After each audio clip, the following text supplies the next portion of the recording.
Hello, welcome to my channel calculus with Randhir. ये है lecture number 1 of solutions chemistry 12th standard syllabus of Maharashtra board. Index में हमें देखना है पहले क्या क्या चीज़ हमें पढ़नी है थ्रू आउट द चैप्टर। पहला इंट्रोडक्शन, फिर है types of solutions, capacity of solutions to dissolve solute, solubility, vapor pressure of solutions of liquids in liquids, colligative properties of non-electrolyte solution, vapor pressure lowering, boiling point elevation, depression on freezing point, osmotic pressure, colligative properties of electrolyte। तो ये सब चीज़ है, ठीक है। Chapter eight and बड़ा नहीं मिलेगा आपको। ओवरऑल जितने टॉपिक हैं इसमें से ऑलमोस्ट हम आधे टॉपिक आज देख लेंगे। पहला जो है यहाँ पे पार्ट इंट्रोडक्शन का है। सबसे पहले मिक्सचर क्या होता है। सिंपल सा इसका हिसाब है कि अगर मैं दो या उससे ज़्यादा चीज़ों को अगर कंबाइन करता हूँ, सिंपली मिक्स करता हूँ, तो उसे मैं मिक्सचर बोलूंगा, ठीक है। तो ये डेफिनेशन हो गई मिक्सचर की। इसमें दो टाइप होते हैं, कौन कौन से, होमोजेनियस और हेट्रोजीनियस। होमोजेनियस में क्या होगा, ये जो हम मिक्स कर रहे हैं, मिक्सिंग ऑफ कंपोनेंट जो हो रहा है, मतलब जो मिक्सचर बन रहा है वो यूनिफॉर्म रहे थ्रू आउट द बल्क। मतलब जैसे कि यहाँ पे आप देखो, तो आपको जो दो टाइप के यहाँ पे एटम्स या जो भी दिख रहे हैं, तो ये आपस में मिक्स्ड है uniformly with a regular pattern. आप एक पैटर्न यहाँ पे ऑब्जर्व कर सकते हो, यहाँ पे एक पैटर्न ऑब्जर्व कर सकते हो, ठीक है। यहाँ पे एक पैटर्न होगा, तो ऐसे पैटर्न में आपको ये दिख रहा है arrangement through out the system. But अगर मैं हेट्रोजेनियस की बात करूं तो यहाँ पे जो मिक्सिंग है वो यूनिफॉर्म नहीं है। जैसे कि यहाँ पे कोई पैटर्न नहीं मिलेगा, ठीक है। रैंडमली कुछ भी कभी भी आइटम्स आ जा रहे हैं, दूसरे आइटम्स आ रहे हैं विदाउट एनी रेगुलर अरेंजमेंट, तो ये आपका हेट्रोजेनियस मिक्सचर हो जाएगा। सोल्यूशन की बात करें तो जैसे कि होमोजेनियस मिक्सचर का स्पेशल टाइप है आपका सोल्यूशन। इसमें क्या खासियत है, एक तो ऐसे आप होमोजेनियस मिक्सचर को सोल्यूशन बोलोगे जब आपके जो दो या दो से ज्यादा जो भी कंपोनेंट्स हैं वो प्योर सब्सटेंस हो, ठीक है, प्योर सब्सटेंस हो। या एक और चीज आप ऐसे बोल सकते हो कि सोल्यूशन बनता है जब सल्यूट सॉल्वेंट में डिसॉल्व करे,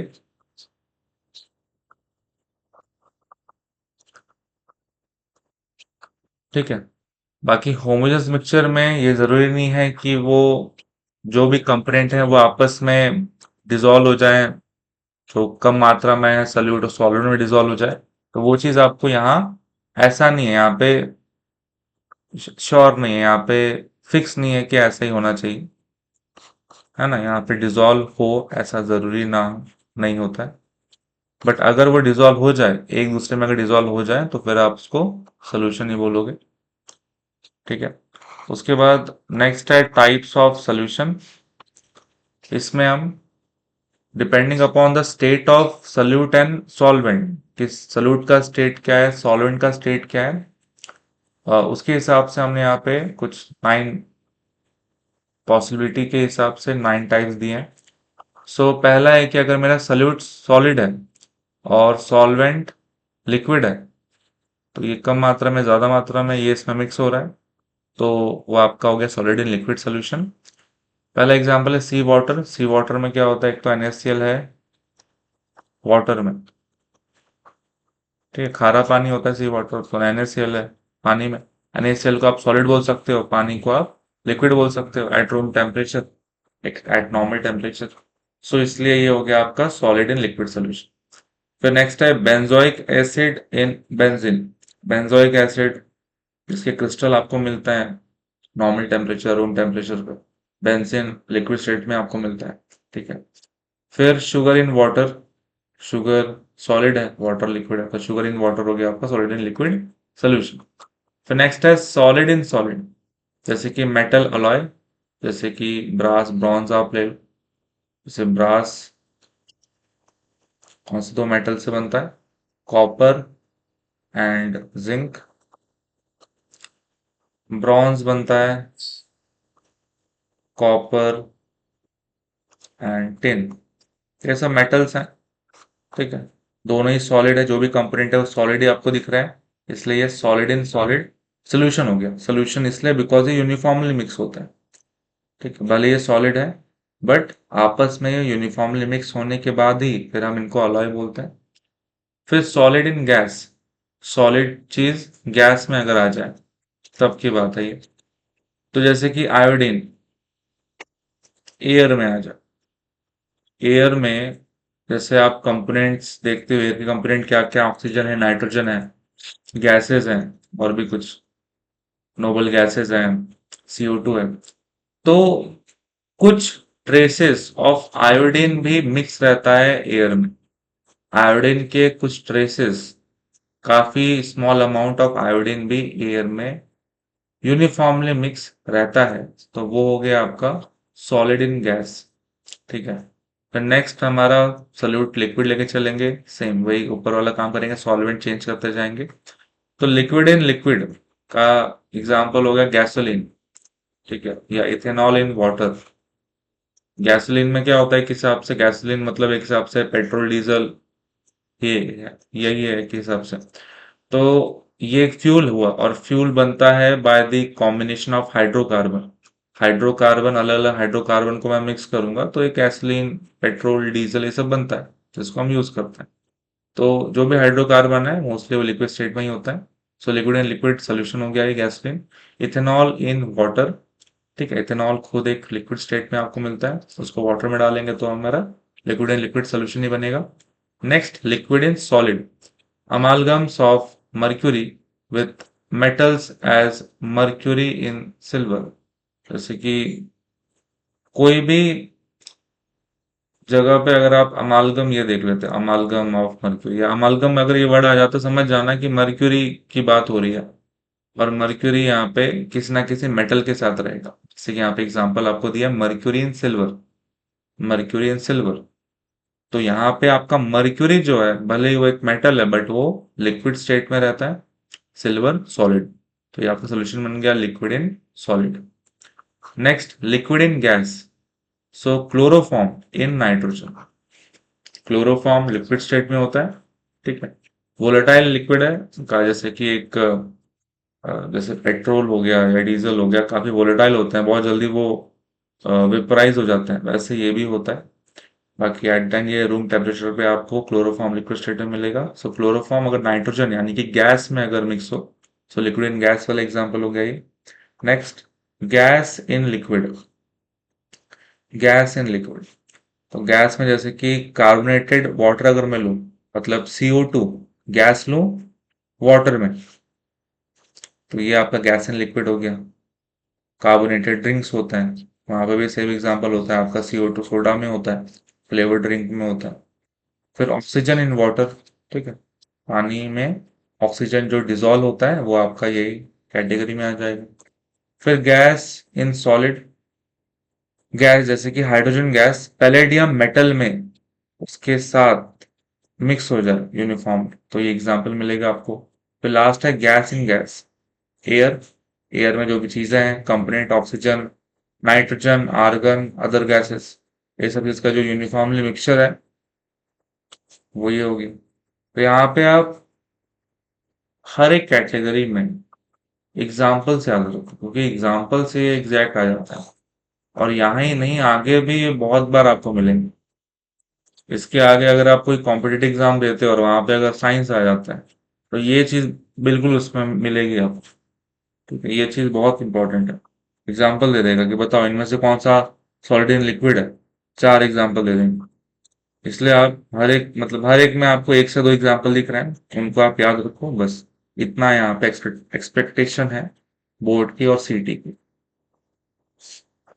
ठीक है, इसके बाद नेक्स्ट है capacity of solutions to dissolve solute. So इसमें सबसे पहले हम पढ़ेंगे सैचुरेटेड सॉल्यूशन।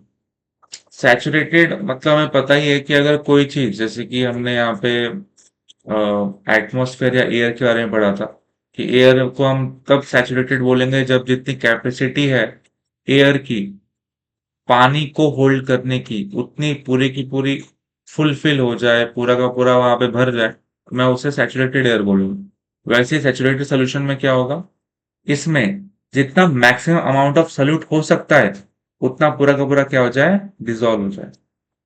क्योंकि कैपेसिटी होती है ना, अगर एक सॉल्वेंट है आपने एक गिलास पानी ले लिया, उसमें आपने डाला नमक, तो डालोगे आप उसमें नमक, डिजोल्व मिलाओगे, डिजोल्व हो जाएगा। एक चम्मच और डाला, डिजोल्व हो जाएगा। 3 4 5 चम्मच के बाद आप देखोगे वो नहीं हो, मतलब वो दिखने लगेगा, वो डिजोल्व और नहीं हो पाएगा, वो सरफेस पे पड़ा रहेगा। मतलब आपने फिर क्रॉस कर दिया, मतलब एक समय आया था जब जो कैपेसिटी थी उस पानी की NaCl डिसॉल्व करने की अपने अंदर, वो आपने एक्सीड कर दी। ठीक है, मतलब वो जो पॉइंट आया था जिस समय में जो कैपेसिटी थी उतनी ही NaCl उसमें डिसॉल्व हुआ, वो टाइम पे आप उस सोल्यूशन को क्या बोलोगे, सैचुरेटेड। मतलब कैपेसिटी थी मान लो 10 ग्राम NaCl डिसॉल्व करने के अपने अंदर, और 10 के 10 ग्राम NaCl उसके अंदर आ गए, पूरा का पूरा भर गया। अब अगर मैं 1 2 5 मिलीग्राम भी अगर और डालता हूँ NaCl, तो ये डिसॉल्व नहीं करेगा, वो जो एक्स्ट्रा अमाउंट ऑफ NaCl है वो नीचे सरफेस पे पड़ा रहेगा। ठीक है, इसलिए जो कैपेसिटी जितनी अगर NaCl अगर आ जाए, तो मैं उससे फिर सैचुरेटेड सोल्यूशन बोलूंगा। सुपर सैचुरेटेड सोल्यूशन क्या होगा, जैसे मैंने अभी एग्जांपल दिया आपको, जैसे अगर 10 ग्राम NaCl कैपेसिटी मैंने डाल दिया 15 ग्राम NaCl। ठीक है, मतलब एक्सीड कर गया, कैपेसिटी से ज्यादा डाल दिया मैंने, डिसॉल्व हुआ कुछ, कुछ सरफेस पर रह गया, तो ऐसे सोल्यूशन को आप बोलोगे super saturated. A solution containing greater than the equilibrium amount of solute, जितना होना चाहिए था, जितना इक्विलिब्रियम स्टेट के लिए इंपॉर्टेंट था, जितना कैपेसिटी थी उसकी, उससे ज्यादा अगर मैंने डाल दिया सोल्यूट, तो फिर आप उसको सुपर सैचुरेटेड सोल्यूशन बोलोगे। बेस्ट एग्जांपल क्या है इसका, salt crystal on the shore of the Dead सी।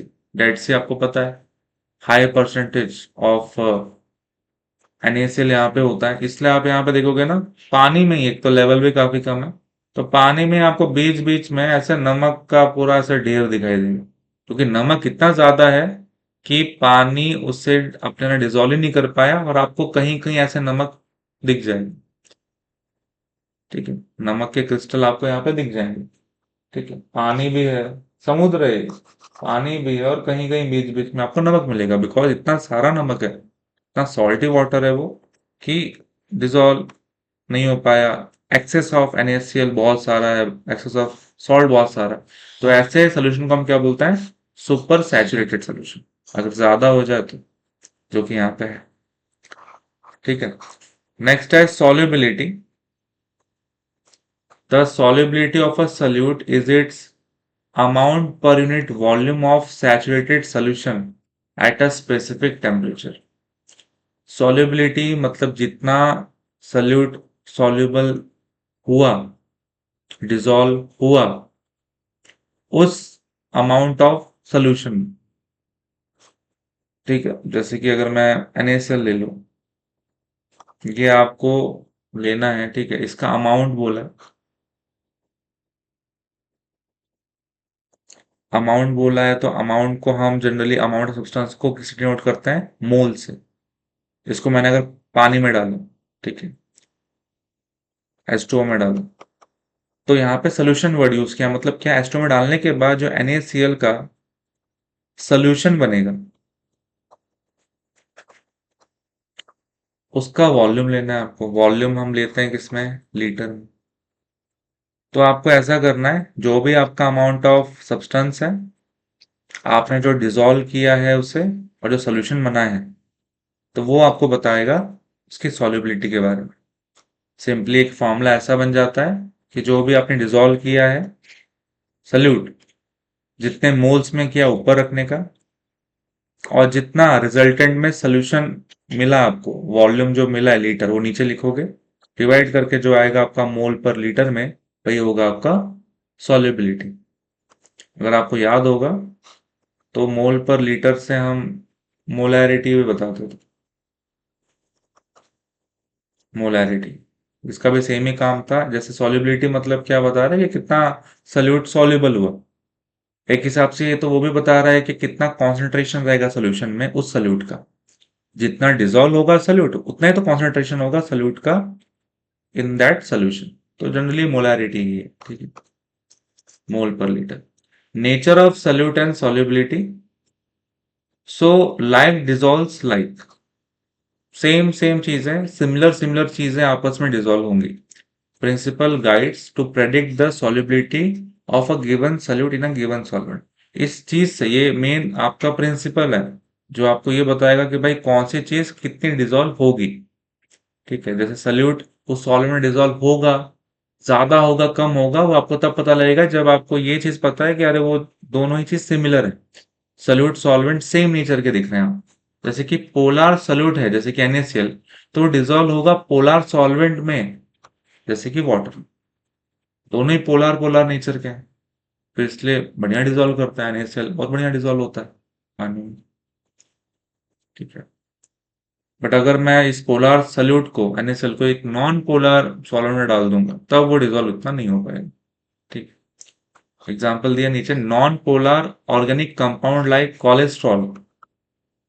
ठीक है, कोलेस्ट्रॉल जैसे आपके बॉडी में होता है, कोलेस्ट्रॉल लेवल होता है LDL, HDL, low density lipoprotein, क्या क्या होता है, तो वो कोलेस्ट्रॉल है आपकी बॉडी में होता है। सो डिजोल्व होगा non polar solvent such as benzene. तो नॉन पोलर चीज नॉन पोलर में ही डिजोल्व हो, क्योंकि वो उनका नेचर सिमिलर है। एग्जाम्पल याद रखना, कोलेस्ट्रॉल एक नॉन पोलर ऑर्गेनिक कंपाउंड है, वो नॉन पोलर बेंजीन में ही डिजोल्व हो, पोलर NaCl पोलर वाटर में ही डिजोल्व हो। ठीक है, नेक्स्ट है टेम्परेचर एंड सॉल्युबिलिटी।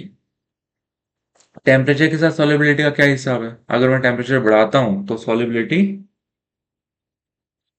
अगर मैं टेम्परेचर बढ़ाऊंगा तो जो चीज है जिसको मैं डिजोल्व करना चाह रहा हूं वो डिजोल्व होगा, ज्यादा होगा, टेम्परेचर बढ़ाने से वो ज्यादा होगा, बट हमेशा नहीं। इसके ऊपर भी कंसेप्ट है, इंथैल्पी ऑफ सॉल्यूशन, इंथैल्पी पे डिपेंड करेगा, एनर्जी लेवल पे डिपेंड करेगा। अगर जैसे मैं इंडोथर्मिक प्रोसेस बोलूं, या कोई रिएक्शन है जो इंडोथर्मिक है, अगर मैं उसको मिक्स करने के बाद वो प्रोसेस एक इंडोथर्मिक प्रोसेस बन जा रही, मतलब क्या, उस चीज को करने के लिए मुझे हीट देना पड़ेगा। अगर मुझे हीट देना पड़ रहा है उस प्रोसेस करने के लिए, मतलब उस सॉल्यूट को डिसॉल्व करने के लिए मुझे हीट देना पड़ेगा, मतलब अगर मैं हीट ज्यादा दूं तो वो चीज ज्यादा डिसॉल्व होगी, बिकॉज प्रोसेस से वही बोल रहा है ना। प्रोसेस अगर एंडोथर्मिक, मतलब क्या, मुझे हीट देना पड़ेगा। क्या प्रोसेस है ये? मैं सॉल्यूट पे डिसॉल्व कर रहा हूं सॉल्वेंट, अगर मुझे हीट देना पड़ रहा है उसे डिसॉल्व कराने के लिए, मतलब क्या, अगर मैं हीट ज्यादा दूंगा तो डिसॉल्व भी ज्यादा होगा, उसकी कैपेसिटी भी बढ़ जाएगी। नॉर्मल टेम्परेचर मान लो कैपेसिटी उसकी 10 ग्राम की थी, हीट बढ़ाने के बाद 15-20 ग्राम की कैपेसिटी हो सकती है। तो इसलिए यहाँ पे एंडोथर्मिक में क्या बोला है कि यहाँ पे सॉल्युबिलिटी बढ़ेगी जब आप टेम्परेचर भी बढ़ाओ। ठीक है, बट अगर एक्सोथर्मिक प्रोसेस है, जो प्रोसेस मतलब समझो इसको ऐसे आप देखो कि अगर मैं एक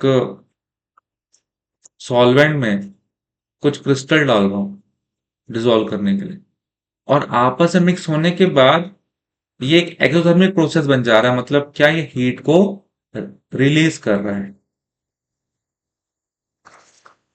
मिक्स होने के बाद हीट को, अपने अंदर की हीट को रिलीज कर रहे हैं। तो अगर मैं इसको और हीट दूंगा टेम्परेचर बढ़ाने के लिए, अगर मैं इसे और हीट दूंगा तब क्या होगा, इसकी सॉल्युबिलिटी अब घटेगी। ये सॉल्युबिलिटी इसकी घटेगी, क्योंकि एट द एंड इसका सिस्टम क्या चाहता है कि ये जो भी एक बार ऐड होने के बाद जो भी अंदर की हीट है उसको बाहर भेजेगा। इसको अच्छा नहीं लग रहा है कि हीट इसके अंदर ज्यादा है, तो मतलब जितना कम हीट रहेगा उतना इसके लिए अच्छा है, कम हीट बाहर भेजना पड़ेगा, फटाफट से एकदम उसके अंदर डिजोल्व हो जाएगा। तो एक्सोथर्मिक प्रोसेस को ऐसे समझो आप कि यहाँ पे मैं अगर कोई चीज डालता हूँ वो फटाफट से अपने अंदर की हीट भेज देगा बाहर। तो अगर ये चाहता ही नहीं हीट लेना और मैं इसको अगर और हीट दूं तो ये अनस्टेबल हो जाएगा, इसको बहुत मुश्किल से वो अपने पहले हीट दे रहा था और हीट दे दूंगा तो उसको वापस से उस हीट को रिलीज करना है। तो इसलिए ऐसे आप समझ के रखो कि अगर मैं यहाँ पे टेम्परेचर बढ़ाता हूँ, मतलब हीट देता हूँ टेम्परेचर बढ़ाता हूँ, तो यहाँ पे सॉल्युबिलिटी उल्टा हो जाएगा, यहाँ पे डिक्रीज करेगी। तो याद रखना, हमेशा नहीं होता है ऐसा कि आप टेम्परेचर दो या टेम्परेचर बढ़ाओ, हीट दो, तो आपकी सॉल्युबिलिटी बढ़ेगी। जरूरी नहीं। अगर वो प्रोसेस इंडोथर्मिक है तो वो होगा, अगर वो प्रोसेस एक्सोथर्मिक है तो उसका उल्टा होगा। टेम्परेचर बढ़ाने से सॉल्युबिलिटी कम होगी। The solubility of gases in water, अगर मैं कोई गैस को वाटर में डिसॉल्व करता हूँ, जैसे कि अगर मैं ऑक्सीजन को वाटर में डिसॉल्व करूँ, तो usually decreases with increase in temperature. तो ये क्या बता रहा है कि अगर मैं डिसॉल्व करता हूं गैस को वाटर में, तो ये एक एक्सोथर्मिक प्रोसेस है। बिकॉज यहाँ पे जो हो रहा है ये सेम एक्सोथर्मिक प्रोसेस वाली बात लिखी है कि अगर गैस पानी में डिसॉल्व होता है तो उसकी सॉल्युबिलिटी घटेगी अगर आप टेम्परेचर बढ़ाते हो तो। ठीक है। यहाँ पे ग्राफ भी आपको दिया है टेक्स्ट बुक में, इस चीज को ध्यान से थोड़ा देख लेना। यहाँ पे आपके रिएक्टिव मेटल्स के सॉल्ट्स दिए हैं, सॉल्युबिलिटी उनकी दी है। यहाँ पे एक्स एक्सिस पे टेम्परेचर दिया है, वाई पे सॉल्युबिलिटी दी है। सो टेम्परेचर बढ़ाने से सॉल्युबिलिटी यहाँ पे क्या हो रही है वो हम यहाँ पे देख सकते हैं। ऐसे आप देखोगे स्टार्टिंग में है NaCl KCl, मतलब क्लोराइड वाले सॉल्ट दिख रहे हैं आपको। इनमें कुछ खास असर नहीं पड़ रहा। देखो मैंने 100 डिग्री तक टेम्परेचर बढ़ा दिया, बट यहां पे ये हम बात कर रहे हैं कि मैं सोल्यूट को डाल रहा हूं पर 100 ग्राम ऑफ वाटर में, पानी में। तो अगर NaCl और KCl ये अगर मैं पानी में डाल रहा हूं तो 0 to 100 करने में भी एकदम हल्का ही चेंज आपको मिल रहा है, बहुत कम ऐसा दिख रहा है कि सॉल्युबिलिटी बढ़ रही है। सॉल्युबिलिटी ऑलमोस्ट कांस्टेंट ही आपको दिख रही है for the chloride salt of potassium and sodium. But अगर अलग सॉल्ट लूं, सेम पोटाशियम सोडियम के लेट से ब्रोमाइड वाले सॉल्ट लूं, तो KBr NaBr आप देखोगे तो ठीक ठाक डिसेंट इंक्रीमेंट आपको दिख रहा है। टेम्परेचर बढ़ाने से कुछ अमाउंट ऑफ आपको इंक्रीमेंट यहाँ पे दिख रहा है। इसमें भी कुछ थोड़ा सा बट है, इंक्रीमेंट है।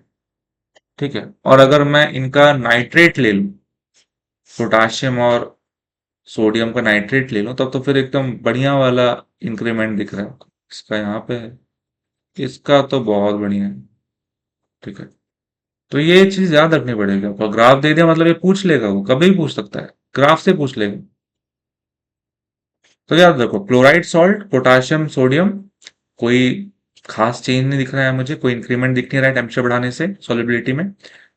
ब्रोमाइड सॉल्ट में कुछ है इंक्रीमेंट देखा जाए तो, सोडियम वाले में उतना खास नहीं है, पहले से थोड़ा है बेटर, उतना खास नहीं है। बट ये जो पोटाशियम वाला है KBr, इसमें इंक्रीमेंट ठीक ठाक। और जब नाइट्रेट की बात है, अब तो भाई दोनों ही खतरनाक है। नाइट्रेट में पोटाशियम वाला भी और सोडियम वाला इंक्रीमेंट है। ठीक है। सो याद रखना है ग्राफ के बारे में। नेक्स्ट है प्रेशर एंड सॉल्युबिलिटी। प्रेशर का क्या इफेक्ट, जैसे हमने टेम्परेचर का इफेक्ट देखा सॉल्युबिलिटी पे, डिपेंडिंग अपॉन प्रोसेस। इंडोथर्मिक है तो वो सॉल्युबिलिटी बढ़ेगी ऑन इंक्रीजिंग टेम्परेचर, एक्सोथर्मिक है तो उल्टा होगा। तो प्रेशर का इफेक्ट क्या होगा? प्रेशर का इफेक्ट सॉलिड और लिक्विड में दिखाई नहीं देता। बिकॉज अगर मैं प्रेशर बढ़ाता हूं तो सॉलिड और लिक्विड में कम से कम वो अपना शेप साइज चेंज करेंगे। मतलब देखा जाए तो अगर सॉलिड और लिक्विड की बात करें तो दे आर ऑलमोस्ट इनकम्प्रेसिबल, उसको हम कॉम्प्रेस नहीं कर सकते। बट मुझे गैस अगर मिला तो मैं गैस को कॉम्प्रेस कर सकता हूँ, प्रेशर डाल के कॉम्प्रेस कर सकता हूँ। तो यहाँ पे इफेक्ट अगर है प्रेशर का तो सॉलिड और लिक्विड में नहीं है, बट प्रेशर का इफेक्ट आपको गैस से मिल जाएगा, गैस की सॉल्युबिलिटी मिल जाएगा। जैसे कि अगर मैं लिक्विड में बात करूं, अगर गैस को अगर मैं लिक्विड में डाल रहा हूं तो उसकी जो सॉल्युबिलिटी है वो इंक्रीज करेगी बाय इंक्रीजिंग द प्रेशर। ठीक है। गैस अगर एक सॉल्यूट मान के मैं लिक्विड सॉल्वेंट में डालूं तो बाय इंक्रीजिंग प्रेशर तो सॉल्युबिलिटी विल आल्सो इंक्रीज। ठीक है, इतना ही है। सॉलिड और लिक्विड की हम बात ही नहीं कर रहे। अगर सल्यूट सॉलिड या लिक्विड है तब की हम बात ही नहीं करें, बिकॉज प्रेशर का कोई इफेक्ट नहीं पड़ेगा उन पे। बट अगर गैस अगर मैं लेके चलूँ एज अ सल्यूट, तो फिर लिक्विड में अगर देखा जाए तो फिर वहां पे प्रेशर बढ़ाने पे सॉल्युबिलिटी बढ़ेगी। यहाँ पे एक लॉ है, हेनरीज लॉ, इसके ऊपर क्या है, ये सिंपल सा law. It states that the solubility of a gas in a liquid is directly proportional to the pressure of the gas over the solution. सो क्या बोल रहा है कि जो solubility होती है गैस की लिक्विड के अंदर, मतलब यहाँ पे ये जो कंसेप्ट है गैस इन लिक्विड के लिए ही है, Henry's law gas in liquid के लिए ही है।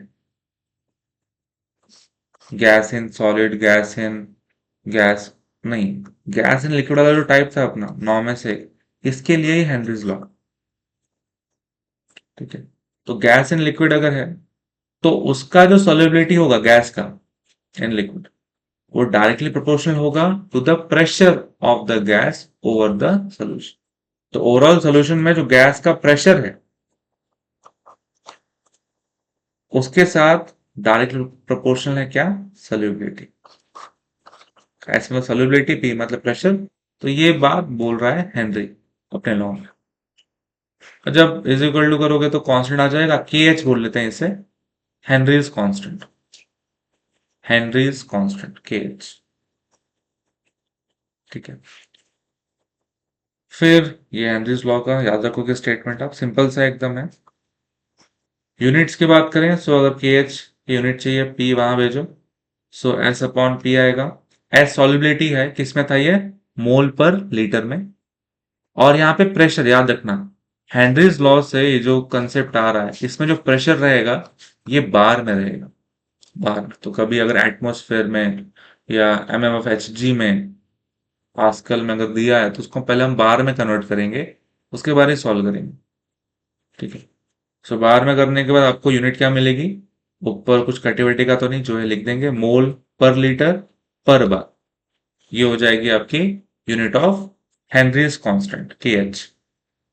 सिंपल है, ज्यादा कुछ है नहीं इसमें। ठीक है, फॉर्मूला याद रखना। नेक्स्ट है एक्सेप्शंस टू हेनरीज लॉ। कुछ एक्सेप्शन भी है जो हेनरी लॉ फॉलो नहीं करेगा, जैसे कि अगर गैस है NH3 CO2, ये हेनरीज लॉ ऑब्वे नहीं करते। The reason is that these gases react with water, ये हेनरी लॉ को फॉलो नहीं करेंगे। और अगर इनको हम पानी में डालें तो पानी के साथ रिएक्शन कर लेते हैं, जैसे पानी में देखो ना, पानी में अगर ये डिजोल्व होते हैं तो ये बस डिजोल्व नहीं होते, ये रिएक्शन भी कर लेते हैं। डिजोल्व होना और रिएक्शन होना अलग अलग बात है। ठीक है, अगर मैं नमक को पानी में डालता हूं तो उसमें बस डिजोल्व हुआ है। ठीक है, वो अलग चीज है, जैसे कि मैं NaCl प्लस H2O करूं तो मैं क्या लिखूंगा यहाँ पे मैं NaCl AQ लिख दूंगा। यहाँ पे कुछ नया नहीं बना, यहाँ पे NaCl एक्वस कंडीशन मिल रहा है, मतलब NaCl के आजू बाजू पानी है, ये आपको ये बता रहा है कि NaCl पानी में डिजोल्व हो चुका है। कोई नई चीज बनती तो मैं बोलता ना कि अरे रिएक्शन हुआ है, ये कोई रिएक्शन नहीं है। डिजोल्व होना और रिएक्शन होना अलग अलग चीज होती है। तो हमने वही बोला कि देखो ये जो गैसेस, ये जो भी चीजें हैं गैसेस हैं, ये अगर मैं पानी में डालूंगा तो ये डिजोल्व की बात अलग है, ये रिएक्शन कर जाता है। और डिजोल्व होता तो मैं सॉल्युबिलिटी के बारे में कुछ बोलता, बट रिएक्शन कर रहे हैं तो फिर क्या होगा, फिर भगवान जाने। NH3 H2O में डालें, अमोनियम आयन मिलेगा, OH माइनस आयन मिलेगा। अगर CO2 H2O में डालूं, क्या है ये H2CO3, कार्बोनिक एसिड मिलेगा। तो रिएक्शन करके कुछ यहाँ पे केमिकल बन जा रहे हैं जब इनको पानी में डाल रहे हैं तो। So because of these reaction NH3 and CO2 gases have higher solubilities than expected by Henry's law। अब हेनरी लॉ तो ये बोला था कि solubility is proportional to pressure, but because यहाँ पे solubility की बात अलग, यहाँ पे रिएक्शन कर गए गैसेस विथ वाटर। और रिएक्शन अगर कर गया, कंबाइन हो गया, रिएक्शन करने का मतलब क्या, कि आपको वहां पे solubility की वैल्यू और ज्यादा मिलेगी। और बढ़िया से डिजोल्व हो गया, ऐसा कि भाई उसके आयन आयन टूट गए। समझ में आ रहा है? तो इसलिए ऐसा मिला कि हेनरी की जो वैल्यू उसने दी थी, उसके लॉ से जो आपको जो वैल्यू मिलती, उससे यहाँ पे सॉल्युबिलिटी की वैल्यू ज्यादा मिलेगी, बिकॉज चीजें यहाँ पे रिएक्ट हो गई हैं, रिएक्शन में यहाँ पे दिया हो। ठीक, कुछ क्वेश्चन देख लो। पहला है कि solubilities of dash dash in water increases appreciably with increasing temperature. Temperature बढ़ाने से डैश डैश चीजों की solubility appreciably ठीक ठाक अमाउंट में बढ़ती है। ये कहां से पता लगेगा? वो ग्राफ से। ठीक है, कौन सा ऑप्शन? एक तो ये है कि भाई सिंपल सा था कि क्लोराइड वाले सॉल्ट नहीं आएंगे। हमने पहले क्लोराइड सॉल्ट देखे थे, एकदम नीचे बॉटम में सीधी लाइन थी ऑलमोस्ट, टेम्परेचर बढ़ाने से सॉलिबिलिटी नहीं बढ़ रही थी। तो जहां पे भी सीएल दिख जाए आपको, उस ऑप्शन को हटा देना। पहले में सीएल दिख रहा है, हटाएंगे। दूसरे में नहीं दिख रहा, तीसरे में नहीं दिख रहा, चौथे में दिख रहा है, तो फर्स्ट और लास्ट, तो यही कैंसिल होगा। फिर यहाँ पे सीएल नहीं है, ठीक है, बट इसके बाद आप देखोगे तो ये है। अब यहाँ पे एक और चीज थी, सबसे ऊपर जो थे वो NO3 वाले थे। ठीक है, सो उसमें भी बहुत बढ़िया ग्राफ बन रहा था हमारा। सो उनको हमें लेके चलना है। तो NO3 में आपको यहाँ दो NO3 वाले दिख रहे हैं, यहाँ पे एक NO3 है। और KBr या NaBr ये सब बीच की लाइन थी, था इंक्रीमेंट में बीच का था। तो जहां पे ज्यादा दिख रहा है आपको NaNO3, KNO3 दो बार, फिर KBr, ये तीनों ग्राफ अप्रिशिएबल थे। मैंने दिखाया भी था आपको, KBr का भी अच्छा हिसाब था, बट NaBr उतना बढ़िया नहीं ग्रो किया था। याद है आपको? बी ऑप्शन ही अपना राइट होगा। बाकी यहाँ पे देख लो, NO3 वाले ग्राफ तो बहुत इंक्लिनेशन के साथ यहाँ पे आपको दिखना, देखो ये NaNO3, फिर ये KNO3, ये KBr भी अच्छा इंक्रीमेंट दिखा रहा है। ठीक है, बट अगर मैं NaBr पूछूं तो देखो, ये कुछ टाइम तक तो ये सीधा ही था, फिर थोड़ा ही ऊपर गया है, इसलिए यहाँ पे NaBr वाला जो ऑप्शन है वो हटा दिया। देखो ध्यान से, सेकंड वाले में आप ध्यान से देखो, NaBr है क्या? नहीं, थर्ड वाले में NaBr था, तो इसलिए वो ऑप्शन हटा दिया कि NaBr में है, बट एक ठीक ठाक अमाउंट में नहीं है। और जहां Cl है वो तो बिल्कुल नहीं। तो ये एक ऑप्शन बच रहा है, KNO3 NaNO3 KBr का, जिनके ग्राफ मैंने आपको दिखाया, ठीक ठाक अमाउंट में बढ़ रहा है। उसके बाद नेक्स्ट बताओ। Gases such as CO2 and NH3 are more soluble in water than N2 because, अगर मैं तीन गैस लूं, CO2, NH3, N2, इनको मैं पानी में अगर डालता हूं, तो ऐसा बोला गया कि ये दोनों ज्यादा सॉल्युबल है पानी में इसकी कंपैरिजन में। क्यों? शायद हमने एक्सेप्शन देखा था, वहां से कुछ आ सकता है। एक्सेप्शन में हमने ये दो चीज की बात की थी कि पानी में ज्यादा सॉल्युबल है। हेनरी लॉ से, हेनरी लॉ ने जितना बताया, हेनरी ने जितना बताया उससे ज्यादा सॉल्युबल है, बिकॉज ये बस डिजोल्व नहीं होते, ये रिएक्शन कर जाते हैं। कौन सा option? They undergo chemical reaction with water. बाकी सब तो पढ़ लो, बाकी तो हमें ऐसा कुछ पढ़ा नहीं इसके बारे में कि लो बॉइलिंग पॉइंट होगा, हाइड्रोजन बॉन्ड बनेंगे पानी के साथ। ठीक है, दे डिस्कस एयर नॉट है, ये सब तो हमने पढ़ा भी नहीं।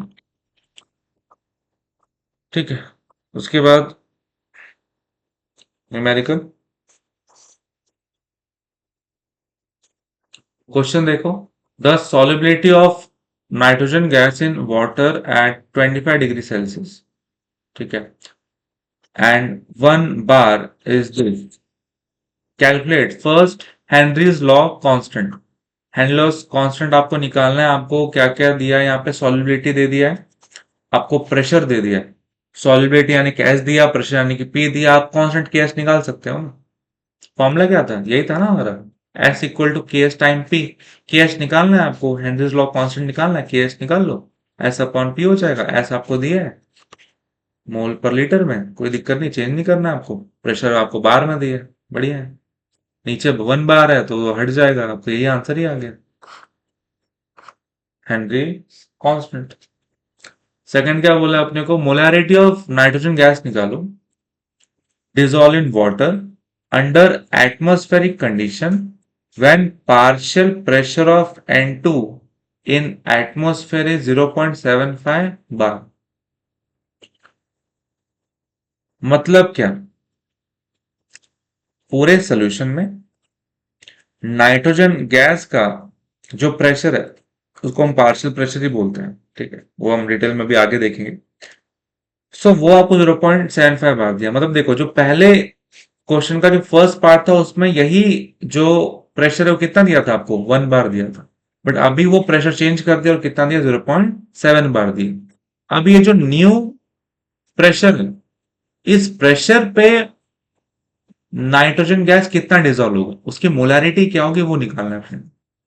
आपको कांस्टेंट तो मिल गया यहां से, तो फॉर्मूला अपना सेम रहेगा, एस इक्वल टू के एच टाइम पी। मुझे डिजोल्व कितना हो यानी कि सॉल्युबिलिटी निकालना है, के एच मैंने अभी निकाल लिया था, इसको यहां पुट करेंगे।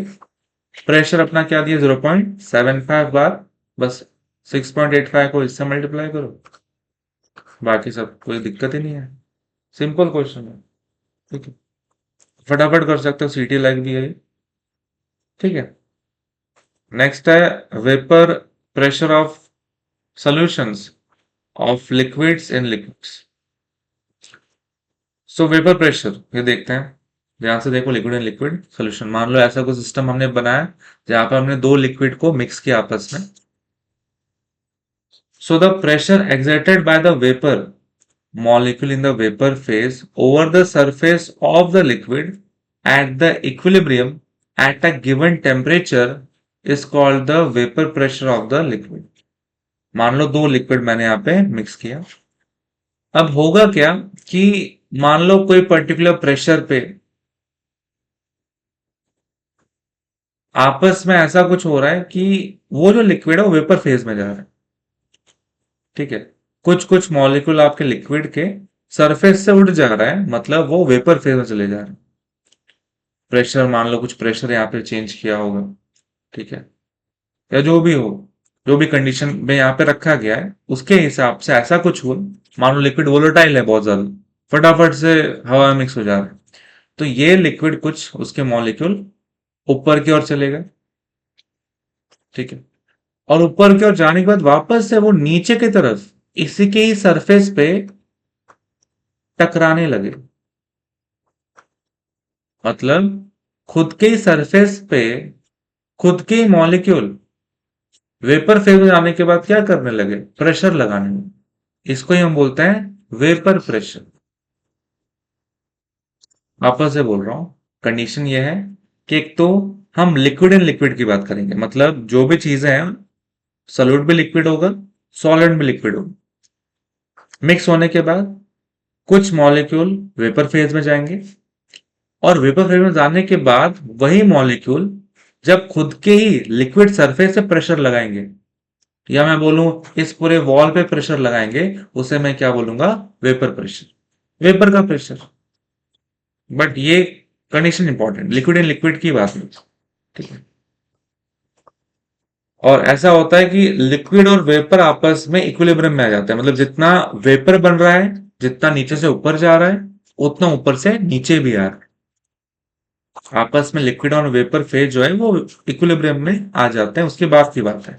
क्योंकि स्टार्टिंग में, प्रोसेस के स्टार्टिंग में क्या होगा कि आपको ज्यादा यहाँ पे वेपर दिखाई नहीं देंगे, बट एक टाइम के बाद जब इक्विलिब्रियम मिल जाएगा, जब जितना अमाउंट ऊपर जा रहा है वेपर का उतना नीचे आ रहा है, तब हम जो प्रेशर मिलेगा वो कैलकुलेट करेंगे, उसे हम बोलेंगे वेपर प्रेशर, ठीक है। नेक्स्ट है रॉल्स लॉ। रॉल्स लॉ या रॉल्ट्स लॉ, जो भी बोलना है बोलो, स्पेलिंग याद रखना। It states that the partial vapour pressure, ठीक है। एक और चीज, जैसे अगर यही कंटेनर में वेपर प्रेशर तो हमने देख लिया, मान लो इसके अंदर दो चीजें, दो मॉलिक्यूल है, ए और बी के, तो अगर ए के मॉलिक्यूल वेपर बन के जो प्रेशर लगाएंगे, उससे आप क्या बोलोगे, वो ए के द्वारा बस प्रेशर है, तो मैं उसे बोलूंगा partial pressure of vapour A. B वाला, अगर सिर्फ बी वाला अगर प्रेशर लगा रहा है, तो मैं उसे बोलूंगा partial pressure of vapour B. ठीक है। ओवरऑल सोल्यूशन में भी ये जो सोल्यूशन है वो तो ए प्लस बी है ना, दोनों का मिक्स है। बट अगर सिर्फ ए वाला जो प्रेशर लगाएगा, ए वाला वेपर बनकर जो प्रेशर लगाएगा, उससे आप बोलोगे पार्शियल प्रेशर। पार्शियल वर्ड समझ रहे हो क्या मतलब इसका इंपॉर्टेंस है? पार्शियल मतलब बस अगर अकेला ही अगर प्रेशर लगाए, तो उससे आप पार्शियल से डिनोट करोगे कि पार्शियल वेपर प्रेशर। और पी भी होगा partial vapour pressure of molecule B. इसलिए याद रखो, ये चीज हम यूज करेंगे। So the partial vapour pressure of any volatile component of a solution is equal to the vapor pressure of the pure component multiplied by its mole fraction in the solution। देखते हैं लगा के क्या बोल रहा है ये। सबसे पहले सपोज कर लेते हैं एक बाइनरी सोल्यूशन है, मतलब एक सॉल्यूट एक सॉल्वेंट, दो ही कंपोनेंट है अंदर, एक सॉल्यूट और एक सॉल्वेंट, तो हम इसे बाइनरी सोल्यूशन बोलते हैं। दो लिक्विड का है ये, मान लो A1 और A2 दो लिक्विड है, दो वोलेटाइल लिक्विड है, मतलब फटाफट से वो उनका वेपराइजेशन हो जा रहा है, फटाफट से वेपर बन जा रहा है। इनका मान लो एक का प्रेशर है P1, एक का प्रेशर है P2। कौन सा प्रेशर? Partial vapour pressure. मतलब जब अकेले अकेले वो प्रेशर लगाएंगे, तो एक जो A1 वाला है वो P1 प्रेशर लगाएगा, A2 वाला P2 प्रेशर लगाएगा। और इनका जो मोल फ्रैक्शन है, एक का है X1 एक का है X2। याद है मोल फ्रैक्शन का क्या होता था फॉर्मूला? अगर मैं X1 बोलूं तो क्या होगा formula? N1 upon N1 plus Ng। याद है आपको?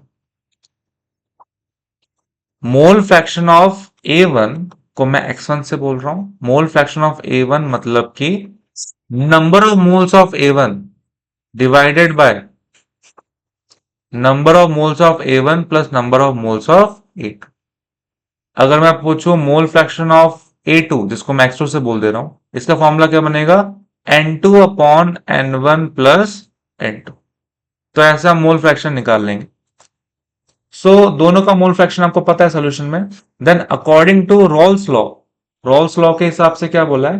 Partial vapour pressure of any volatile component of a solution. तो दो कंपोनेंट में से, मतलब मैंने एक कंपोनेंट उठाया, उसका पार्शियल वेपर प्रेशर मैं लिखूंगा। जैसे कि मुझे पता है पहले वाले का पार्शियल वेपर प्रेशर क्या है, P1, मैं लिख दिया P1। तो वो जो पार्शियल वेपर प्रेशर होगा is equal to the vapour pressure of the pure component. वो प्योर कंपोनेंट के वेपर प्रेशर के बराबर होगा टाइम्स द मोल फ्रैक्शन। ये pure component of vapour pressure का मतलब क्या है? इसका मतलब है कि अगर कंटेनर में मैं A1 वाला ही लिक्विड रखूं, A2 को गायब भी कर दूं, वो जो मिक्स फिक्स हुआ था ना, सोल्यूशन बना था, उसकी बात अलग थी। जब वो मिक्स था, A1 प्लस A2 था, तब A1 जो प्रेशर लगा रहा था उसको मैं क्या बोल रहा था? P1। A2 जो प्रेशर लगा रहा था उसे मैं क्या बोल रहा था? P2। बट अगर मान लो कंटेनर में सिर्फ और सिर्फ A1 ही है, वोलेटाइल है, तो अपने आप इसके भी वेपर बन रहे होगा, और वही खुद के ऊपर ही क्या लगा रहा होगा? प्रेशर लगा रहा होगा। ये टाइम पे जो प्रेशर बनेगा उसको आप P1 नॉट बोलोगे। यानी कि ये चीज vapour pressure of the pure component, क्योंकि ये प्योर फॉर्म में ना, मिक्स विक्स थोड़ी है, मिक्स होके धांधली थोड़ी हुई है, यहाँ पे कुछ नहीं हुआ है। यहाँ पे अकेला ही अगर है, तो अकेला ही अगर है और खुद के ही वेपर इसके ऊपर जो प्रेशर लगाएंगे, उसे आप बोलोगे कि vapour pressure of the pure component या P1 नॉट। वैसे अगर मैं कंटेनर में A2 वाले कंपोनेंट लू और इसके वेपर जब इसके ऊपर प्रेशर लगाएंगे, उसे आप क्या बोलोगे? P2 not. ठीक, तो ये है। So P1 equal to X1 times P1 naught, यानी कि मिक्स होने के बाद जो पार्शियल प्रेशर होगा A1 का, वो इक्वल होगा mole fraction in the solution times उसी कंपोनेंट का, अगर प्योर कंपोनेंट में रखूं मैं उसे, अगर अकेला रखूं तो जो प्रेशर बनेगा वो वाला वेपर प्रेशर है ये P1 नॉट। और सेम मैंने P2 के लिए लिखा, P2 equal to X2 into P2 not. यहाँ पे P1 naught P2 naught are the vapour pressure of pure liquid A1 into. जब ये प्योर फॉर्म में होंगे तब का वेपर प्रेशर है ये, याद रखना। जब ये प्योर फॉर्म में होंगे यानी कि अकेले अकेले होंगे तब का वेपर प्रेशर है P1 not and P2 not. अगर मिक्स कर दिया तब जो प्रेशर लगाएंगे A1 वाला कंपोनेंट तब P1 लगाएगा प्रेशर और A2 वाला P2 लगाएगा, अलग हो जाएगा। अकेले अकेले वो अलग अलग लगा रहे हैं, जब साथ में आएंगे तो अलग अलग लगाएंगे, बिकॉज दोनों के हिस्से से पूरा सोल्यूशन बना है। 100% अगर P1 नहीं A1 वाला ही सोल्यूशन होता तो P1 नॉट होता, बट ऐसा नहीं, दोनों मिक्स है।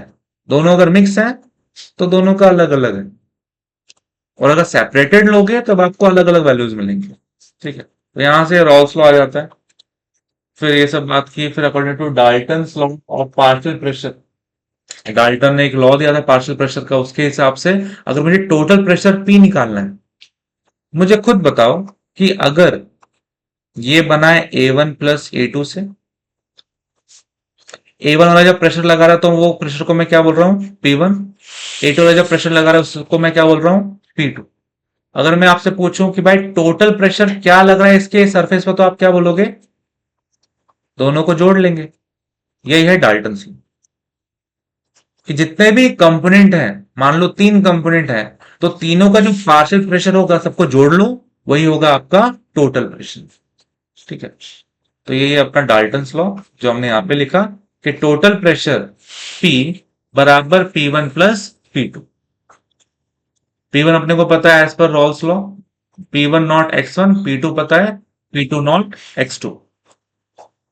अब एक और चीज होती है, मोल फ्रैक्शन का सिंपल सा कंसेप्ट ये है कि देखो, अगर दो चीज से बना है मेरा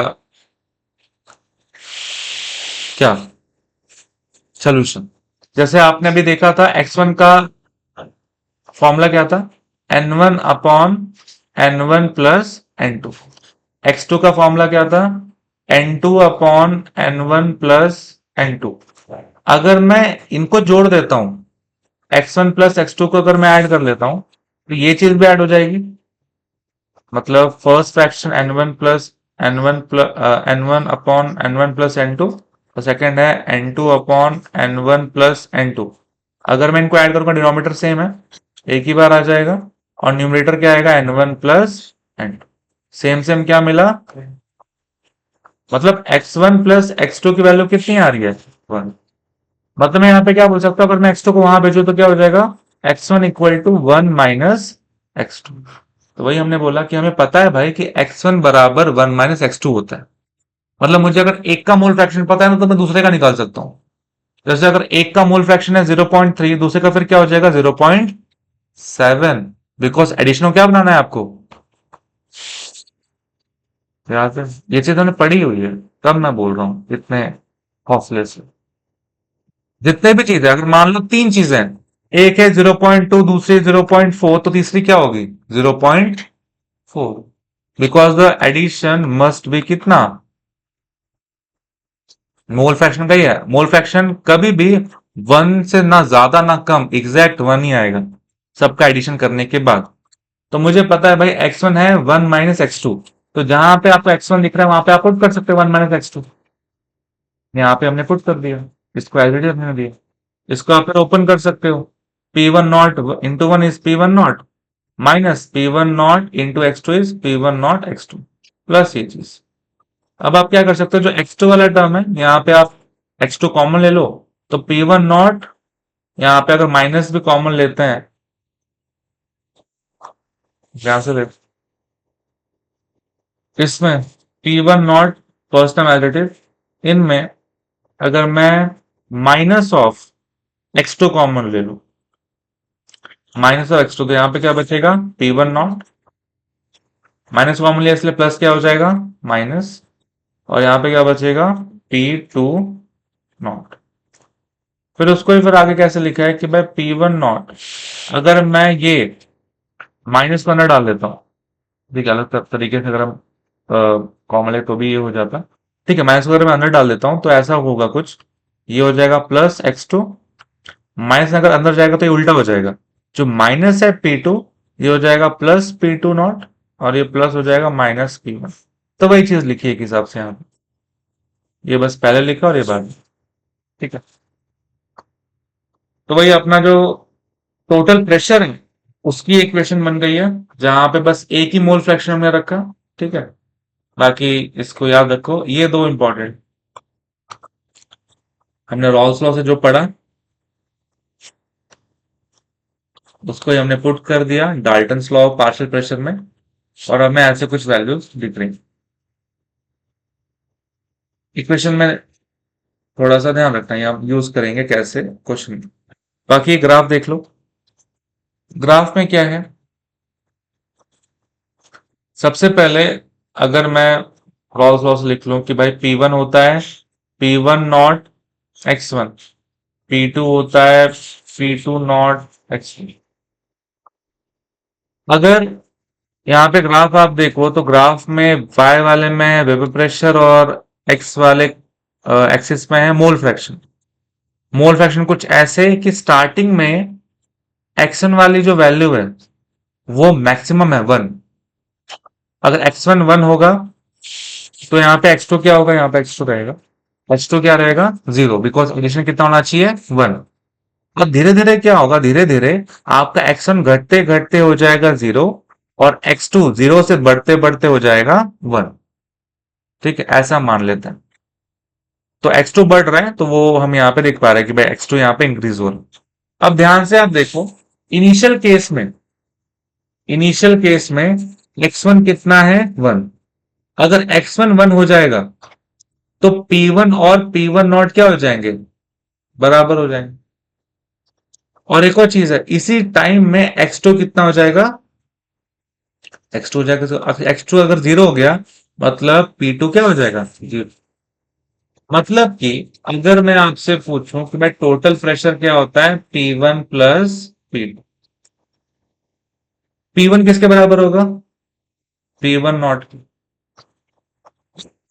और P2 तो कितना हो जाएगा 0। मतलब टोटल प्रेशर मेरा किसके बराबर हो जाएगा, और यहाँ पे हम टोटल प्रेशर की बात कर रहे हैं, तो यहाँ पे जो टोटल प्रेशर की वैल्यू मुझे कितनी मिलेगी P1 नॉट, इसलिए यही y एक्सिस में एक कोई पॉइंट होगा P1 नॉट, वो हमने मार्क कर दिया। फिर आप एक्सट्रीम की बात कर लो, यहां पे आ जाओ। यहां पे क्या हो रहा है, यहां पे x2 0 हो जा रहा है, सॉरी यहाँ पे गलत है, यहाँ पे x1 और x1 0 हो जाएगा, क्योंकि x1 1 था, यहाँ पे x1 0 हो जाएगा। x2 0 था, यहाँ पे x2 1 हो जाएगा। ठीक है, तो अगर x1 0 हो जाए, अगर x1 0 हो जाएगा मतलब P1 0 हो जाएगा, और x2 अगर 1 हो गया, अगर ये x2 1 हो जाता है तो P2 किसके बराबर हो जाएगा P2 नॉट के। तो सेम फॉर्मूले से आप क्या लिख सकते हो, P इक्वल टू P1 तो 0 हो जाएगा बिकॉज x1 0 हो गया, यहाँ पे x1 0 हो गया, और P2 किसके बराबर हो जाएगा P2 नॉट के। तो मतलब यहां पे आने के बाद मान लो कोई पॉइंट P2 नॉट यहाँ पे आपको मिल जाएगा, वो हमने लिख दी। तो यहाँ पे मिल क्या रहा है, यहाँ पे आपको ऐसा मिल रहा है, देखो एक तो P1 नॉट और P2 नॉट को अगर आप जोड़ दोगे तो ये लाइन बता रही है आपको टोटल प्रेशर के बारे में। ये लाइन जो है, ये जो ग्राफ है, ये टोटल प्रेशर का ग्राफ है।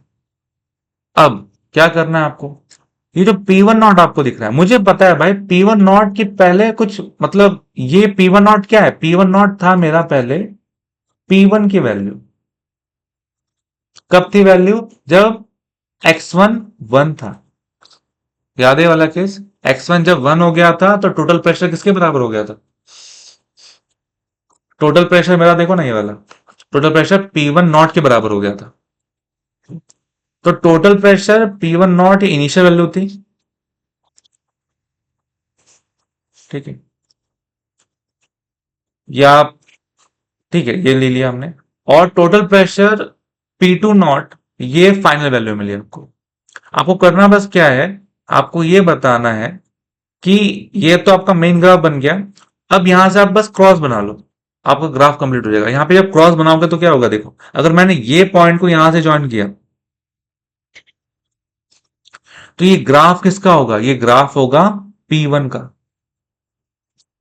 और जब मैं इसको इससे ज्वाइन करूंगा, ये ग्राफ होगा P2 का। और ऊपर का जो ग्राफ है तो किसका ग्राफ है? टोटल वाले। समझ में आ रही है चीज? ऊपर वाला आपका जो P1 नॉट से P2 नॉट तक हम जो ज्वाइन कर रहे हैं ये टोटल वाले का ग्राफ है। उसके बाद ये क्रॉस आपको बना लेना है।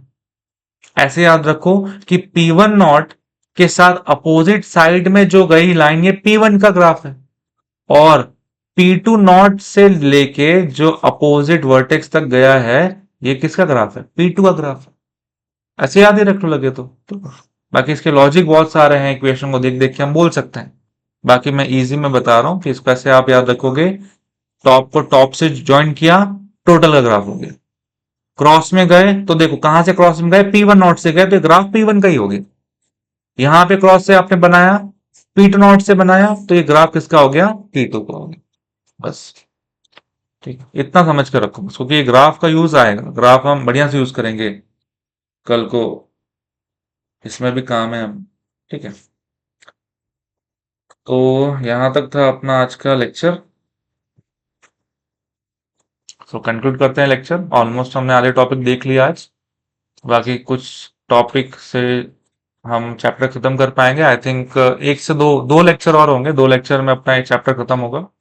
ठीक है, इजी है चैप्टर, आप इसको देखो, बार बार देखो, कंसेप्ट पढ़ो, खासकर ये जो लॉज है, हेनरीज लॉ, रॉल्स लॉ, ये दिमाग में होने चाहिए। सो फिर ठीक है, एंड करते हैं लेक्चर। इनकेस डाउट रहे आपको तो आप पूछ सकते हो। वीडियो अच्छा लगे तो लाइक कर सकते हो, शेयर कर सकते हो, सब्सक्राइब कर दो चैनल को।